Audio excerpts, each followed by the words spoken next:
I can go back to the book in multiple ways, but one of them is not just throwing things in randomly into a stew, pouring it out and saying, here's your 5-star meal. No, this is slop you've given us. Hey, thanks for clicking on us here to listen to the latest news of the Rings of Power. We're here to tell you what it's all about, why it is a complete failure, why it doesn't look like it's getting any better. But before you go on and listen to the rest of this, please, hey, like, subscribe, follow us on Exploring Tolkien. Look that up in your podcast app. Look it up right here in YouTube. And you can listen to our deep dives into Tolkien. Right now, we're going through The Hobbit, and we are looking at the 3 different versions Tolkien actually wrote of The Hobbit, the 37, the 66, and then an aborted version where he wrote 3.5 new chapters for The Hobbit, completely different style. Anyway, check that out. 2 years ago, I put out a video that was titled All the Rings of Power Problems in One Image. Thoughts on the trailer. And you can see this image is Muriel on the right, Galadriel on the left, looking at a covered Palantir in the middle. The two never met. Galadriel never went to Numenor. All these problems with the Rings of Power were displayed in this one image. Well, now we've got an article that essentially is showing me the 2 primary problems, not with the Rings of Power specifically, but with the showrunners of the Rings of Power, and why they will simply never ascend to the heights of a movie like Peter Jackson's. I'm not counting The Hobbit here, but why they won't ever become the kinds of directors that create cultural touchstone moments. So let's take a look at this article. This article is titled How Audience Response to the Rings of Power Shaped Season 2 of the Lord of the Rings prequel. And so there was a roundtable discussion. The showrunners, J.D. Payne and Patrick McKay, came in and discussed, and they made some unique comments. Comments that solidify the 2 things that are problems with their approach to this. So number 1, let's read this first statement when they were asked about what the long-term plan for the series was. And Patrick McKay said, "We took this insane, ambitious project on because we had to tell a story we wanted to tell. We felt needed to be told. We were willing to give our lives for a long time to tell it. The plan hasn't changed." Notice all the we's. How many times in here when they say about this long-term plan for the series, do they say anything about the story? No. This is their story. McKay is making clear that this is not Tolkien's story, right? They took a story they wanted to tell. We had a story. It wasn't Tolkien's story. Tolkien had a story that needed to be told, would have been the right thing to say. We felt it needed to be told, sure, but you felt it was your own story that needed to be told, not Tolkien's story, which is already there. It's simply much better. Yours, on the other hand, is compressing thousands of years into a short amount of time and creating characters with different motivations, but the same. It's completely different. This is your story, and you're making it clear here, right? And the plan hasn't changed. So again, for them, telling the story is self-focused. We should go back to see what Peter Jackson said when he mentioned they wanted to make sure to honor Professor Tolkien and put his motivations and his ideas into the story. I mean, we had no interest in putting our messages into this movie, but we thought that we should honor Tolkien by putting his messages into it. This is not what they're doing. I don't even think they can do it because they probably will never understand Tolkien and won't get anybody on board like, say, a Christopher Lee to actually understand what Tolkien had and have him on set to say, no, this is wrong, this is right. So as they move forward and they keep discussing this, there is more me, we discussion here. They mentioned that season 2, this is now the second issue they have, right? So again, number 1, self-centered. They are looking at themselves for the story. They're not looking to Tolkien. They're not looking to what he had written already, which was already accepted and made great because of all the people who read it and understood it and loved it. There's a foundation there they could have drawn from. They decided not to do it. It's about the me. It's about the we for them.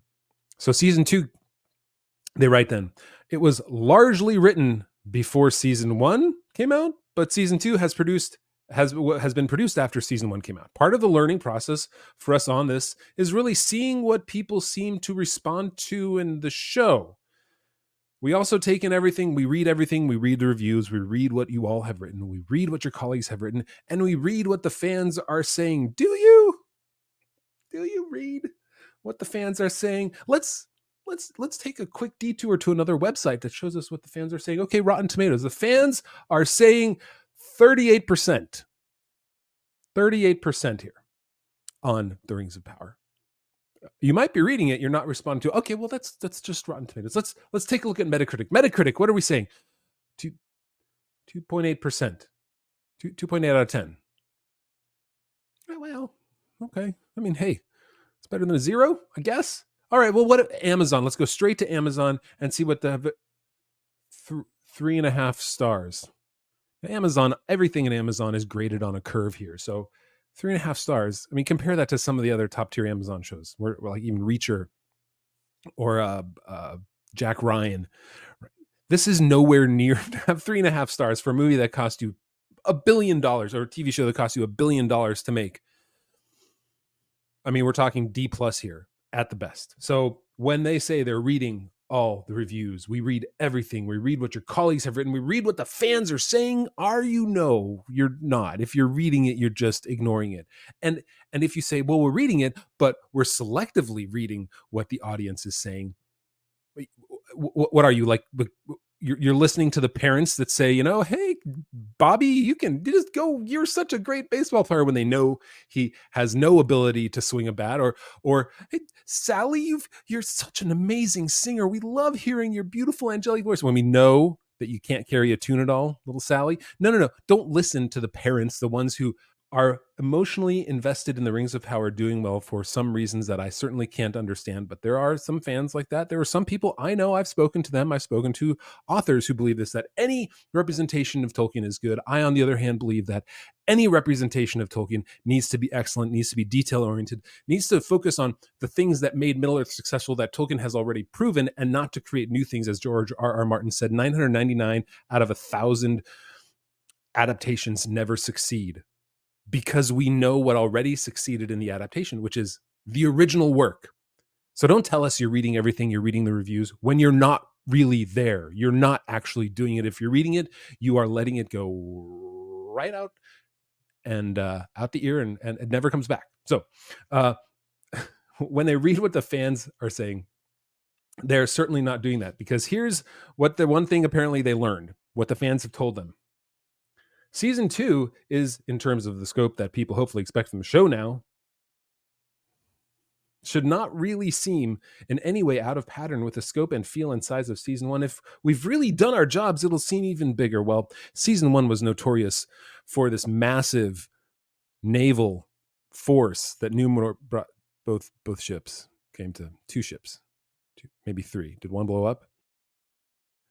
And Numenor itself, it was huge. It was great. Now, look, watch it. All the shots were interior shots, inside shots, small halls, small alleyways. It was a minor place. There was no sense of time. Celebrimbor and Elrond walked from his smith to Moria in a shot.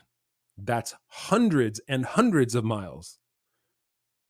It's not possible. But they don't care, right? They're doubling down on scope. For them, that probably means bigger, badder special effects, spending more money on armor, less t-shirt printed scale mail.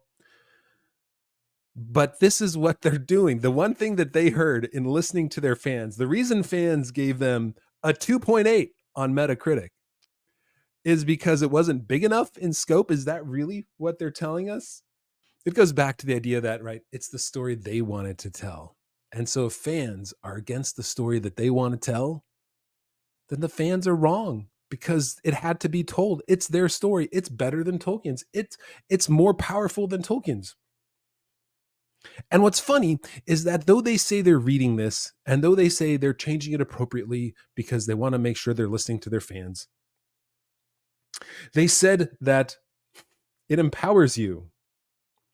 It empowers you to see what people respond to, and it's always obvious. People respond to Tolkien. Yes, they do respond to Tolkien. That's why they gave your show a 2.8 on Metacritic and a 30% on Rotten Tomatoes, because it's not Tolkien. That's why Tolkien is what, next to the Bible and the Quran. Right, sure. Why? Okay. It reaches readers around the world with a number of copies sold. So let's double down on Tolkien and go back to those things that draw people in. Oh, like you said, you're going to go back to the books? Go back to the book, go back to the book, go back to the book. Yeah. That's how you're drawing people in? By lying to us, by telling us to not believe our lying eyes and just pretend that naming something Galadriel makes it Galadriel, naming something Elrond makes it Tolkien. No. And then McKay kind of backtracks on this whole idea that they're listening to readers and fans and reviewers and journalists saying, we had a plan and we're sticking with it. We have to do what we believe in, right? Again, notice we had a plan and we're sticking to it and we have to do what we believe in.